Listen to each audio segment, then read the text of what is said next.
ನಮಸ್ಕಾರ ಎಲ್ಲರಿಗೂ. ಗುದದ್ವಾರ ಹತ್ರ ಕುರ ಇದ್ರೆ ಏನು ಮಾಡಬೇಕು ಅಂತ ಹೇಳ್ತೀನಿ. ಕುರ ಅಂತ ಹೇಳಿದ್ರೆ ನಾರ್ಮಲ್ ಆಪ್ಸಿಸ್, ಪಸ್ ಇಲ್ಲ ಬಾಯ್ಲ್ ಅಂತ ಹೇಳ್ತೀವಿ. ಅದು ತುಂಬ ಪೇನ್ ಬಂದರೆ ಬಂದು ಹಾಸ್ಪಿಟಲ್ ತೋರಿಸ್ತಾರೆ. ಇಲ್ಲ ಅಂದ್ರೆ ಏನು ಮಾಡ್ತಾರೆ, ಹಂಗೆ ಇಟ್ಕೊಂಡಿರ್ತಾರೆ. ಲಾಸ್ಟ್ ವೀಕ್ ನಾನು ಒಂದಿಬ್ರು ಪೇಷಂಟ್ ಆಪರೇಟ್ ಮಾಡಿದ್ದೀನಿ.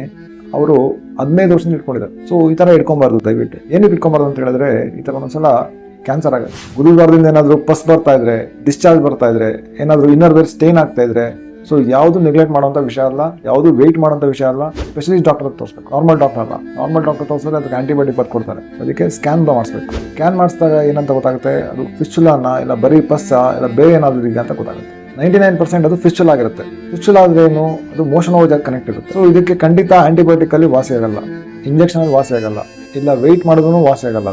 ಅದಕ್ಕೆ ಏನು ಟ್ರೀಟ್ಮೆಂಟ್ ಅಂತ ಹೇಳಿದ್ರೆ, ಸ್ಕ್ಯಾನಿಂಗ್ ಮಾಡಿಸ್ಬೇಕು, ಮತ್ತೆ 100% ಆಪರೇಷನ್ ಮಾಡಿ ಕ್ಲಿಯರ್ ಮಾಡಬೇಕು. ಓಪನ್ ಆಪರೇಷನ್ ಮಾಡಬೇಕು, ಇಲ್ಲ ಅಂತ ಹೇಳಿದ್ರೆ ಲೇಸರ್ ಟ್ರೀಟ್ಮೆಂಟ್ ಮಾಡಬೇಕು. ಲೇಸರ್ ಟ್ರೀಟ್ಮೆಂಟ್ ಮಾಡಿದ್ರೆ ಏನು ಅಡ್ವಾಂಟೇಜಸ್ ಅಂತ ಹೇಳಿದ್ರೆ, ನೀವು ಇಮಿಡಿಯೇಟ್ ಆಗಿ ನಿಮ್ಮನ್ನ ಒಂದು ದಿವಸದಲ್ಲಿ ಡಿಸ್ಚಾರ್ಜ್ ಮಾಡ್ಬೋದು, ಮತ್ತೆ ಪೇಯ್ನ್ ಕಡಿಮೆ ಇರುತ್ತೆ, ಬ್ಲೀಡಿಂಗ್ ಕಡಿಮೆ ಇರುತ್ತೆ, ಮತ್ತು ತುಂಬ ಪ್ರಿಸೈಸ್ ಟ್ರೀಟ್ಮೆಂಟ್ ಇದೆ.